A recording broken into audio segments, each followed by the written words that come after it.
Hello friends, welcome to get more info YouTube channel. तो जो candidate CSIR net examination के बारे में नहीं जानते हैं उनको आज के इस वीडियो में कोशिश करूंगी शॉर्ट में इंफॉर्मेशन देने की CSIR नेट एग्जामिनेशन के बारे में कि CSIR नेट एग्ज़ाम क्या है, किसको देना चाहिए, कौन दे सकता है, क्यों देना चाहिए। सो ये सारी यानी हम ये तीन बेसिकली देखें तो एलिजिबिलिटी, एज जिसमें क्वालिफिकेशन और एज क्राइटेरिया रहेगी, एंड सब्जेक्ट कौन से होते हैं जिसमें आप CSIR नेट एग्ज़ाम दे सकते हैं और ये देना क्यों चाहिए, ये जानकारी आपको इस वीडियो में दूंगी।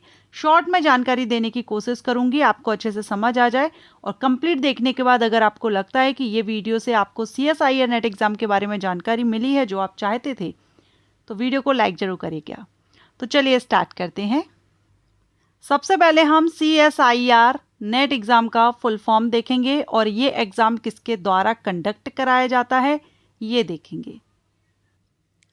तो CSIR का फुल फॉर्म होता है council of scientific and industrial research, and net exam का फुल फॉर्म होता है नेशनल एलिजिबिलिटी टेस्ट। सो CSIR नेट एग्ज़ाम ये एक एंट्रेंस एग्ज़ाम है, नेशनल लेवल का एंट्रेंस एग्ज़ाम है जो कि एलिजिबिलिटी टेस्ट है, एक योग्यता का टेस्ट है। अगर ये एग्ज़ाम आप क्वालिफाई कर लेते हैं तो आप योग्य हो जाते हैं। 3 ऑप्शन आपको मिलते हैं जो हम आगे देखेंगे, उनमें से किसी एक के लिए आप एलिजिबल हो जाते हैं। लेकिन उसके पहले हम यहाँ जानेंगे कि CSIR UGC नेट किसके द्वारा कंडक्ट कराया जाता है। तो ये जो एग्ज़ाम है ये नेशनल टेस्टिंग एजेंसी NTA के द्वारा कंडक्ट कराया जाता है। अब बात करते हैं कि ये एग्ज़ाम किसको देना चाहिए या क्यों देना चाहिए। तो जो भी candidate assistant professor, junior research fellowship या फिर PhD में एडमिशन लेना चाहते हैं उनको UGC CSIR नेट एग्ज़ाम देना चाहिए। अब नेट एग्ज़ाम तो 2 तरह के होते हैं, एक CSIR नेट एग्ज़ाम होता है और एक UGC नेट एग्ज़ाम होता है। तो CSIR UGC नेट एग्ज़ाम किसको देना चाहिए? CSIR जो नेट एग्ज़ाम है ये साइंस स्ट्रीम के जो स्टूडेंट हैं उनके लिए रहता है।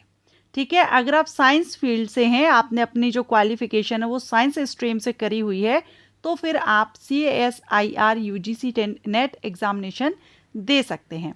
तो किसको देना चाहिए और कौन दे सकता है? साइंस स्ट्रीम के स्टूडेंट। और क्यों देना चाहिए?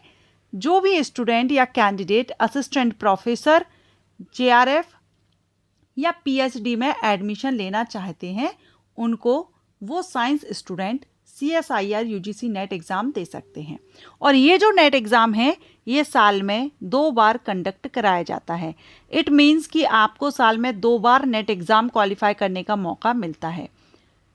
फर्स्ट आपका जून में कंडक्ट होता है और सेकंड आपका दिसंबर में कंडक्ट होता है। ठीक है, तो साल में 2 बार एग्ज़ाम कंडक्ट किया जाता है। अगर आपके जून के मार्क्स से आप खुश नहीं हैं तो आप दिसंबर का अगेन दे सकते हैं। इस तरह से आप यहाँ पर होते हैं। अब अगर हम बात करें इसमें एलिजिबिलिटी की, तो एज लिमिट JRF के लिए तो अपर एज लिमिट 30 साल रहती है। JRF अभी हमने 3 ऑप्शन देखे थे, उसमें से जो JRF है उसके लिए 30 साल रहती है। और ये जिस एग्ज़ाम को आप दे रहे हैं, जून का दे रहे हैं तो 1 जून से देखी जाएगी, दिसंबर का दे रहे हैं तो 1 दिसंबर से देखी जाएगी। ठीक है, एज JRF के लिए एज लिमिट 30 ईयर होती है अनरिजर्व कैंडिडेट को। रिजर्व कैंडिडेट को 5 साल की छूट मिल जाती है। ठीक है, लेकिन अगर आप असिस्टेंट प्रोफेसर या PhD में एडमिशन के लिए ट्राई कर रहे हैं, अप्लाई कर रहे हैं, तो फिर यहाँ पर कोई भी अपर एज लिमिट नहीं है। तो एक तरह से हम कह सकते हैं कि CSIR नेट एग्ज़ाम देने के लिए कोई एज क्राइटेरिया नहीं होता है। बस अगर आप 30 अबव होते हैं अनरिजर्व कैटेगरी में हो करके, या रिजर्व कैटेगरी में 35 क्रॉस कर जाते हैं, तो फिर आप JRF के लिए एलिजिबल नहीं होते हैं। बाकी आप नेट एग्ज़ाम दे सकते हैं, असिस्टेंट प्रोफेसर और PhD में एडमिशन ले सकते हैं। इसके बाद बात करेंगे क्वालिफिकेशन की। तो क्वालिफिकेशन में नेट एग्ज़ाम है, ऑब्वियसली आप समझ रहे हैं, JRF, असिस्टेंट प्रोफेसर और PhD के लिए आप देते हैं। तो इन तीनों के लिए ही आपको पता है कि आपका मास्टर डिग्री होना ज़रूरी है। सो मास्टर डिग्री अगर आपके पास है साइंस सब्जेक्ट से, तो आप CSIR नेट एग्ज़ाम दे सकते हैं। अगर आप अनरिजर्व कैंडिडेट हैं तो 55% मार्क्स से आपका होना चाहिए, 55% से। अगर आप रिजर्व कैटेगरी से हैं तो 50% से आपका मास्टर डिग्री पास आउट होना चाहिए। ठीक, सो एज एंड क्वालिफिकेशन हमने देखा। अब हम बात करते हैं सब्जेक्ट्स की, कौन कौन से सब्जेक्ट में ये एग्ज़ाम कंडक्ट कराया जाता है। तो यहाँ पर आप देख रहे हैं पांच सब्जेक्ट यहाँ पर दिए गए हैं। Chemical science, earth, atmospheric, ocean, planetary science, life science, mathematical science and physical science. ये पांच सब्जेक्ट हैं जिसमें आप CSIR नेट एग्ज़ाम दे सकते हैं। अगर हम एग्ज़ाम लैंग्वेज की बात करें तो एग्जामिनेशन आप हिंदी और इंग्लिश, ये 2 लैंग्वेज होती हैं जिनमें क्वेश्चन पेपर रहता है। आप हिंदी में पेपर देना चाहें हिंदी में दीजिए, इंग्लिश में देना चाहें इंग्लिश में दीजिए, जो भी आपका मीडियम है उसमें आप दे सकते हैं। अब आप नेट एग्ज़ाम क्वालिफाई करते हैं तो किस तरह से आपको 3 में से ऑप्शन जो आपके सामने है वो किस तरह से आपको मिलते हैं। तो जब नेट एग्ज़ाम का रिजल्ट यानी डिक्लेयर होता है तो जो मार्किंग के बेस पर कट ऑफ जो जाती है उस हिसाब से 3 कैटेगरी में डिवाइड किया जाता है कैंडिडेट को। फर्स्ट कैटेगरी के जो कैंडिडेट होते हैं उनको तीनों ही ऑप्शंस ओपन होते हैं। JRF के लिए भी एलिजिबल होते हैं, असिस्टेंट प्रोफेसर के लिए भी, और PhD एडमिशन तीनों के लिए एलिजिबल होते हैं जो फर्स्ट कैटेगरी के कैंडिडेट होते हैं।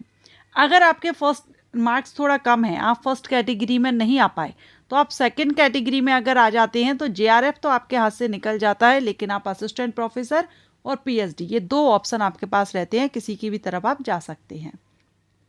अगर आपके मार्क्स और भी ज़्यादा कम है और सेकंड कैटेगरी को भी आप नहीं कर पाए तो आप थर्ड कैटेगरी में आते हैं, और थर्ड कैटेगरी के कैंडिडेट से JRF और असिस्टेंट प्रोफेसर ये दोनों ही निकल जाते हैं। सिर्फ PhD उनके पास ऑप्शन बचता है, आप PhD ही एडमिशन ले सकते हैं बस। CSIR UGC नेट एग्जामिनेशन के बारे में शॉर्ट में आपको जानकारी देने की कोशिश की है। मैं आपको एक बार और ब्रीफ में बता देती हूँ। CSIR UGC NET exam NTA के द्वारा कंडक्ट कराया जाता है, नेशनल टेस्टिंग एजेंसी के द्वारा। ये साल में 2 बार कंडक्ट कराया जाता है, एक तो जून के महीने में और एक आपका दिसंबर में कंडक्ट कराया जाता है। ठीक है, नेशनल लेवल का एंट्रेंस एग्ज़ाम होता है, साइंस स्ट्रीम के स्टूडेंट के लिए होता है। अगर आपने साइंस सब्जेक्ट से अपना मास्टर डिग्री की हुई है तो आप अप्लाई कर सकते हैं, नेट क्वालिफाई करने के लिए एलिजिबल हो जाते हैं, आप एग्ज़ाम दे सकते हैं। लेकिन ये एक एंट्रेंस एग्ज़ाम है जिसको क्वालिफाई करने के बाद आप 3 में से किसी एक साइट पर जा सकते हैं। या तो आप असिस्टेंट प्रोफेसर बन सकते हैं, या आप PhD में एडमिशन ले सकते हैं, या आप JRF की तरफ भी जा सकते हैं। ये है इन शॉर्ट आपको इन्फॉर्मेशन या जानकारी दी है, कोशिश की है आपको ये समझ आ गई हो CSIR UGC नेट एग्ज़ाम के बारे में। अगर आपको ये इन्फॉर्मेशन अच्छी लगी है तो वीडियो को लाइक करें। Thank you.